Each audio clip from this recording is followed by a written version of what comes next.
Welcome to Auto Resolve. In this guide, I will show you how to back up your PS5 save data to the cloud or a USB drive step by step. Backup PS5 save data to cloud. Requires PS Plus. Step 1. Turn on your PS5 and go to Settings. Step 2. Select Save Data and Game/App Settings. Step 3. Choose Save Data PS5 or Save Data PS4. Step 4. Select Console Storage Upload to Cloud Storage. Step 5.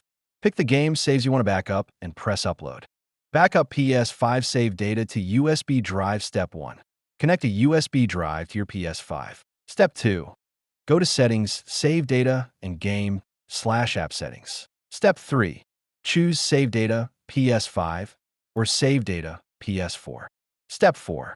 Select Console Storage Copy to USB drive. Step 5. Pick the game saves you want to back up and press Copy.